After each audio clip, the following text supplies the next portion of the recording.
Bonjour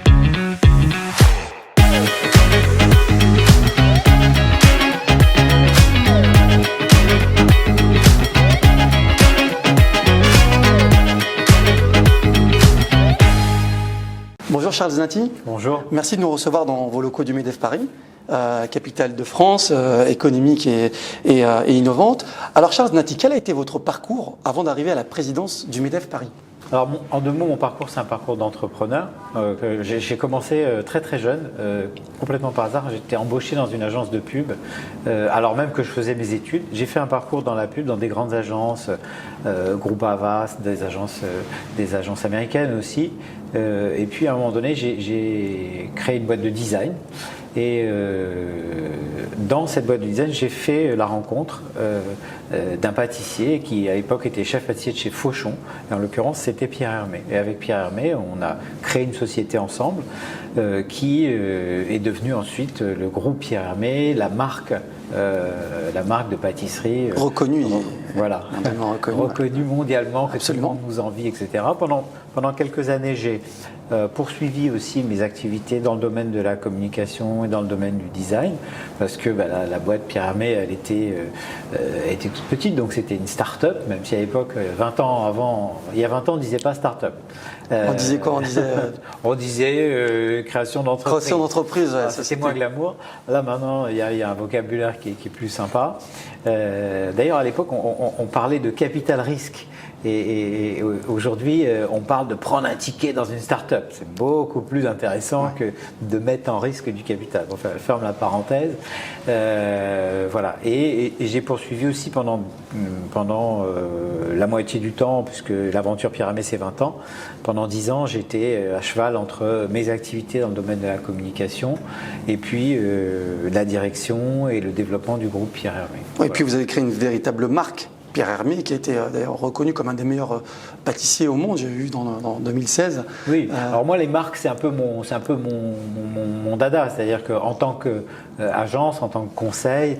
C'était votre cœur de métier. C'est mon cœur de métier, j'ai travaillé à tout un tas de marques qui ont absolument rien à voir avec la pâtisserie. Il y a une marque que j'aime bien citer en exemple qui est la marque Autorité de Sûreté Nucléaire, donc ASN, qui était pendant très longtemps un de mes clients. Donc c'est une très jolie marque aussi, puisque c'est une autorité administrative indépendante. Ça n'a rien à voir avec la pâtisserie. Voilà, c'est une autre sorte de… C'est une forme d'énergie aussi. C'est aussi énergétique, absolument. C'est aussi un domaine, j'aime beaucoup. Enfin, c'est un domaine dans lequel j'ai beaucoup travaillé, qui sont les transports, l'énergie, les matières premières. D'accord. Charles Znati, donc vous avez un beau parcours d'entrepreneur, à la fois donc de communicant, puisque voilà, vous avez créé des marques reconnues. D'ailleurs, on a la chance d'avoir derrière nous la Tour Eiffel, la belle Tour Eiffel. Hein. Il fait beau en plus. Il fait beau. On est au cœur de la capitale économique. Vous êtes le président du MEDEF Paris.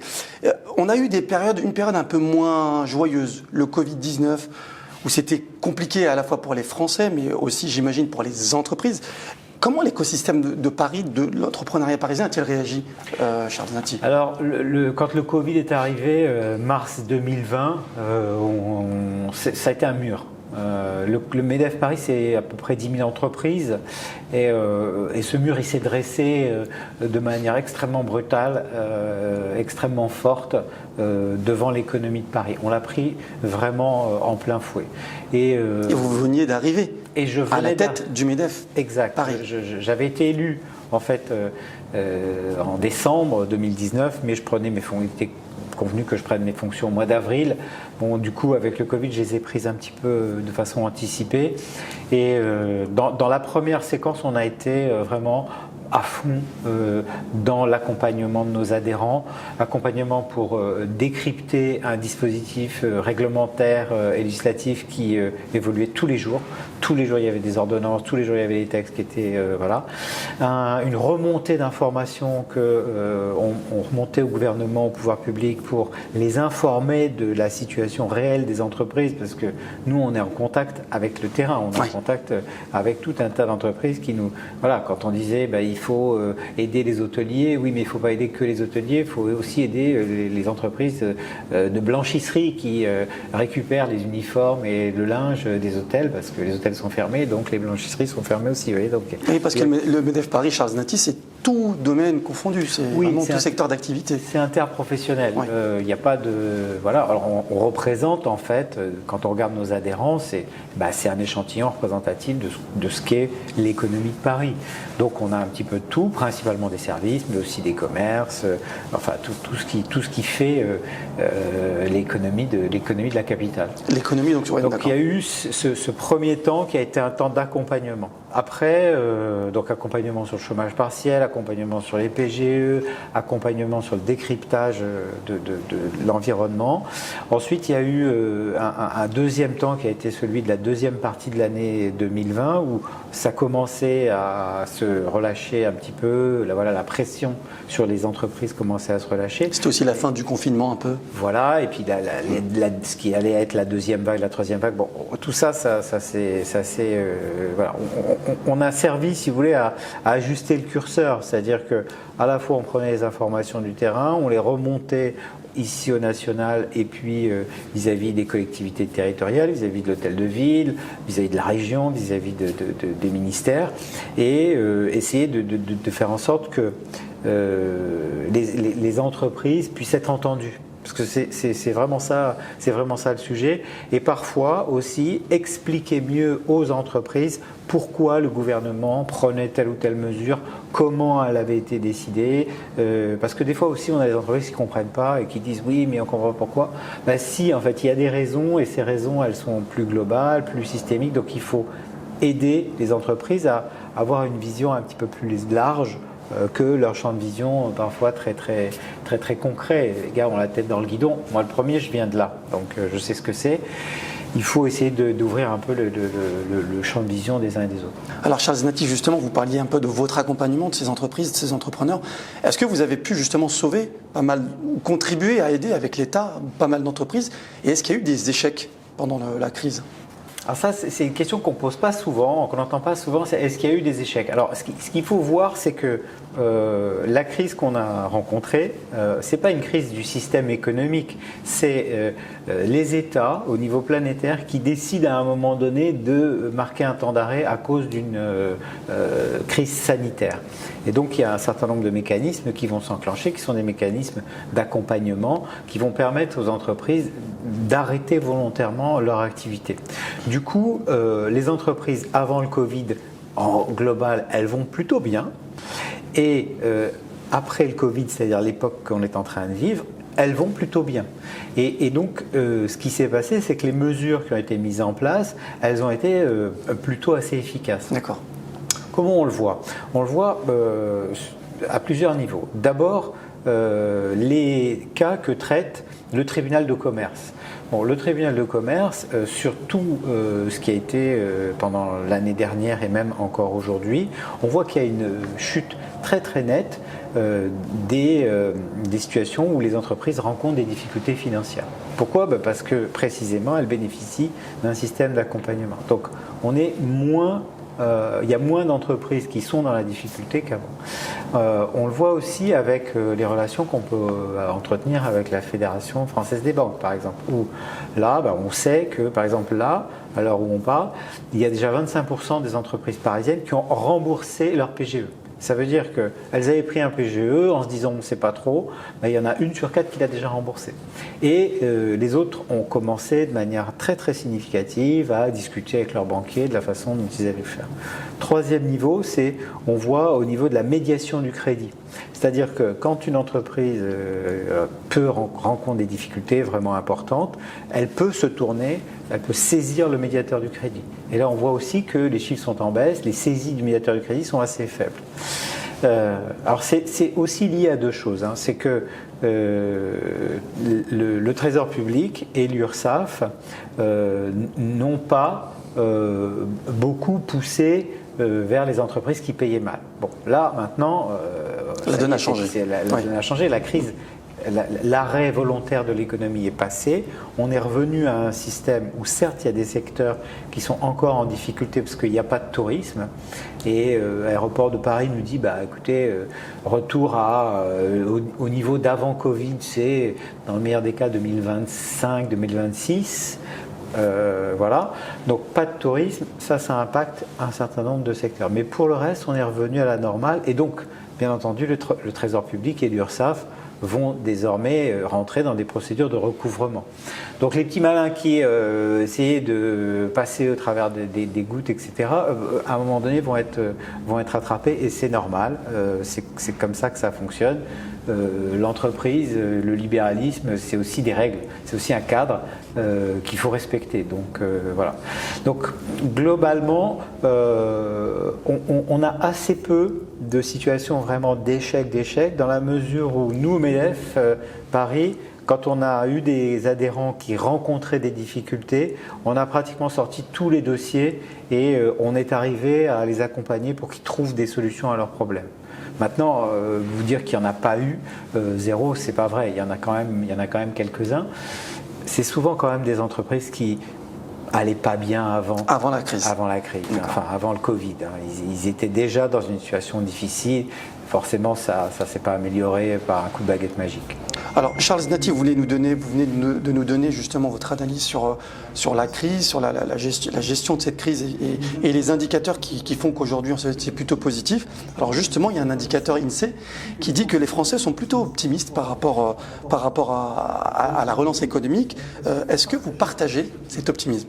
Alors moi, j'ai vu un sondage Odoxa qui dit que l'indice d'optimisme des Français est au-delà de 40% et que c'est pratiquement un record. Enfin, ça fait très longtemps que ça s'était pas vu. Moi, je partage entièrement cette vision-là parce que ce qu'on voit autour de nous, en particulier depuis début septembre, on est à la fin du mois là, mais l'activité économique a repris, et elle a repris de façon très intense. Les gens ont pris de bonnes habitudes, ils ont pris des habitudes de se tenir aux gestes barrières, ils savent que le virus est encore là, ils font attention, et petit à petit on apprend à vivre avec cette situation sanitaire qui est une nouvelle donne. Donc ça ne va pas changer, on ne va pas revenir à un état de stupeur ou de stupéfaction où on ne comprend pas ce qui se passe. On comprend qu'il y a une situation sanitaire, que cette situation sanitaire elle est préoccupante, mais qu'elle ne va pas partir comme ça du jour au lendemain. Et donc la machine économique qui était là avant, qui fonctionnait bien avant, elle retrouve ses marques. Modulo toutes les activités qui sont liées à l'hôtellerie, à la restauration, à l'événementiel et qui ont une liaison importante avec les écosystèmes en dehors de Paris. Parce que Paris, ça fait partie des villes-mondes. Et les villes-mondes, au même titre que Londres, que New York, sont très très dépendantes du flux de gens qui viennent de l'étranger. Et on voit bien aujourd'hui qu'avec les mesures qui font que, suivant qu'on vient de tel ou tel pays, il y a des réglementations qui sont complètement absurdes, parce que c'est vraiment des entraves aux libertés, qui font que si on vient de tel pays, alors si on a eu une dose de Pfizer et puis une dose de Moderna, on n'est pas accepté, parce que... Il faut jongler voilà. À chaque fois que la législation. Donc très compliqué. Avec ça, les gens aussi, les boîtes ont pris la mesure de ce que pouvait leur apporter le télétravail et la visioconférence, etc. Donc, ce qu'on peut craindre pour Paris, pas pour toute la France, mais pour Paris, c'est qu'une partie de ce business qui, ruisselait parce qu'il était lié à du tourisme d'affaires, du tourisme de congrès, et du mal à revenir à niveau. Ça risque de prendre du temps, peut-être même ne jamais revenir. Et là, ça va manquer. Donc il y a une nécessaire réadaptation. Les entreprises doivent se réadapter. De toute façon, le boulot d'un chef d'entreprise en permanence, c'est de jongler avec des équilibres qui font qu'on trouve une façon d'avancer, une façon de se mettre en action.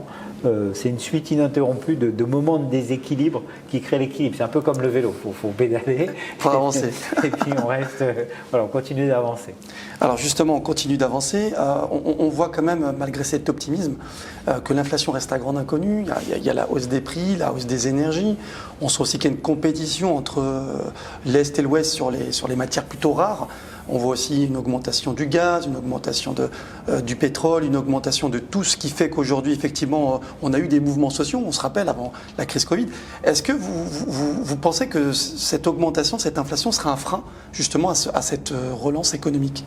Alors moi, je ne sais pas dire de quoi sera fait demain du point de vue des grands équilibres, l'inflation, les déficits, les choses. D'ailleurs, je pense que les économistes, ils peuvent en parler, ils peuvent en débattre comme ça jusqu'à la fin des temps. Ce qu'on voit, c'est que effectivement, il y a un certain nombre de matières premières qui sont reparties à la hausse, en particulier tout ce qui est lié aux hydrocarbures. Bon. En même temps, la transition environnementale et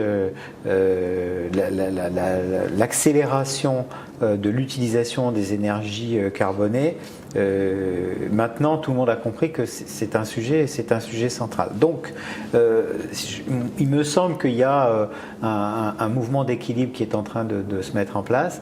Après, le MEDEF plaide vraiment pour l'instauration d'une taxe carbone aux frontières de l'Europe. Et ça, c'est super important si on veut pouvoir permettre à notre tissu économique de se réindustrialiser.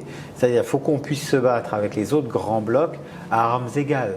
On peut avoir un système économique qui est plus prospère, qui tient compte, qui permet aux gens de vivre mieux, avec un système de protection sociale qui est meilleur que les autres, etc. Mais il faut protéger ces frontières, parce que sinon on ne lutte pas à armes égales. Et donc forcément, nos entreprises, elles perdent en compétitivité, et partout où elles perdent en compétitivité, ça pose un problème. L'autre chose aussi, c'est que nous, on a en France une économie qui est moitié privée, moitié publique.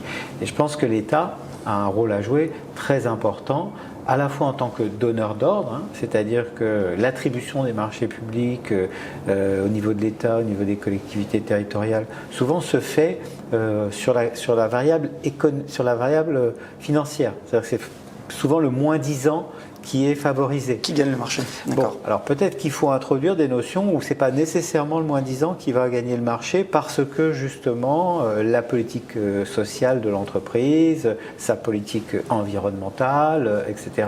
va être un petit peu mieux. Il faut peut-être commencer à regarder des choses de manière un petit peu plus pondérée. Et puis il faut vraiment, il me semble, mais parce que je suis convaincu que la liberté d'entreprendre, c'est vraiment quelque chose qui permet à l'humanité de progresser dans le bon sens. Je fais partie des naïfs qui pensent ça. Je pense qu'il faut vraiment favoriser l'investissement. Il faut, de toutes les manières possibles et imaginables, en termes de communication, en termes de fiscalité. Il y a beaucoup de liquidités qui sont disponibles aujourd'hui dans le monde entier. Il y a des fonds qui sont très considérables, qui s'investissent. On voit que la French Tech, par exemple, a levé plus d'1 milliard de dollars là, sur 2 boîtes.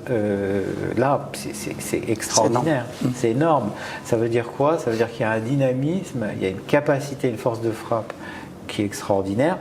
Il faut lui permettre de s'exprimer à fond, il faut permettre aux gens de participer mieux à la prospérité de leurs entreprises.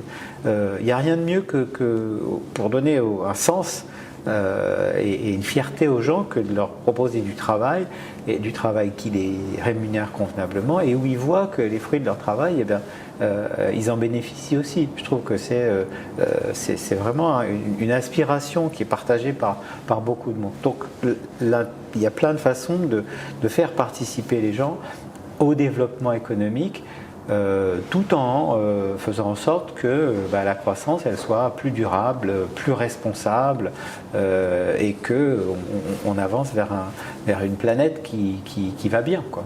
Alors une planète qui va bien, ça c'est un mot qui est positif, qui résonne dans notre émission. Notre émission touche à sa fin, Charles Znati. Vous nous avez partagé votre optimisme sur l'économie, sur le développement, sur les actions aussi concrètes que vous avez menées pendant la crise avec ces entreprises. Quels enjeux souhaitez-vous partager avec nos internautes justement pour les prochains mois? Quels sont vos enjeux pour le MEDEF Paris en tant qu'à la fois entrepreneur mais aussi en tant que président du MEDEF Paris? Pour le MEDEF Paris, si vous voulez, on a la chance d'avoir à Paris vraiment de très très belles boîtes, aussi bien des grandes entreprises multinationales que des petites entreprises, des indépendants, des gens qui sont deux et puis un assistant ou un stagiaire ou une stagiaire. Bon, voilà. Et donc, on a un écosystème qui est très varié et notre ambition, c'est vraiment de créer à l'intérieur de cet écosystème un véritable affectio societatis entre des gens qui viennent de tous horizons, de tous secteurs d'activité et qui puissent créer vraiment un effet de convivialité et de solidarité. Ça, c'est vraiment là-dessus qu'on est. Et aujourd'hui, moi, je suis vraiment fier de voir que ça fonctionne. C'est-à-dire que quand un de nos adhérents vient nous dire bah, écoutez, je me pose telle question, j'ai tel problème, etc., bien souvent, c'est même pas nous qui allons lui trouver la réponse, c'est un autre adhérent qui va lever la main et qui va dire bon, il est sympa, je vais lui parler, je vais lui expliquer, je vais m'en occuper. Alors, donc on a réussi à créer ça, et ça c'est vraiment la chose dont je suis personnellement le plus fier et le plus content. Après, on a des sujets qui sont un petit peu plus larges, qui sont justement de faire entendre à l'ensemble de la puissance publique le fait que Paris, c'est un territoire, et c'est un territoire qui n'est pas tout à fait comme les autres. Alors quand je dis ça, mes enfants me disent « Ah oui, mais tu fais du parisianisme ». Parce qu'évidemment, on est toujours dès qu'on dit Paris, c'est un peu différent, on est regardé comme parisianiste. Mais en réalité, ce que je veux dire par là, c'est que Paris a un statut un peu particulier. C'est un territoire qui, comme Londres, comme New York, on est dépendant d'un petit peu plus de choses qui nous viennent de l'extérieur et qu'on ne maîtrise pas, que des grandes métropoles comme Lyon, comme Marseille, comme Lille, comme Nantes, comme Toulouse. Voilà. Et donc là-dessus, ce qu'on dit, c'est aux responsables politiques et aux responsables de l'administration en général, regardez quand même la situation de Paris, parce que Paris, c'est pas tout à fait pareil que les autres grandes villes de France. Et donc peut-être il y a des mesures qui doivent être vraiment un peu mieux adapté à Paris. Par exemple, je reviens sur des épisodes, bon, pas marrants, mais quand les gens viennent protester, les manifs, etc., bon, ils commencent toujours par Paris, puis c'est là que ça a le plus d'ampleur. Bon, résultat, ça bloque complètement l'économie de la ville, et donc finalement la ville paye pour un sujet qui la dépasse. Puisque les causes, c'est des causes nationales. Voilà, quand il y a malheureusement des attentats, bon, c'est pas que Paris, hein, mais c'est Paris parce que Paris c'est un symbole. C'est le symbole. Voilà, donc en même temps, si je regarde les choses et pour être tout à fait dans la balance, équilibrer les choses, bah, on met une œuvre d'art place Charles de Gaulle à l'Étoile. Puis d'un seul coup, il y a la foule, les gens viennent, ils sont contents, ils prennent des photos, et le truc fait le tour du monde. Donc cette puissance qu'on a, cette énergie, cette joie, on a aussi le revers de la médaille que quand ça va mal, on prend le choc un peu plus. Et donc je pense que dans le plan de relance, dans les mesures d'accompagnement qui ont été mises en place, il n'y a peut-être pas assez de choses qui ont été faites pour Paris spécifiquement, précisément parce que si on met en place des choses pour Paris spécifiquement, alors ça va créer un peu des tensions, des déséquilibres, où les autres vont dire « Ah oui, mais alors nous, pourquoi est-ce qu'on favorise Paris, etc. » Ben oui, mais comprenez qu'il y a une petite différence, un petit supplément d'âme à Paris, et c'est ça qu'il faut essayer de préserver. Merci Charles Zanetti par ces mots d'optimisme, de solidarité, de fraternité. Aussi, vous avez défendu le MEDEF Paris parce qu'effectivement, Paris c'est la capitale économique. Je vous remercie d'avoir partagé votre analyse et ce moment justement positif à la fois pour nos entrepreneurs et pour la France. Et je vous propose de nous suivre sur la prochaine émission France Business TV qui traite de l'actualité, vous l'avez compris, économique, sociale et des belles initiatives en France. Je vous remercie. Merci à vous.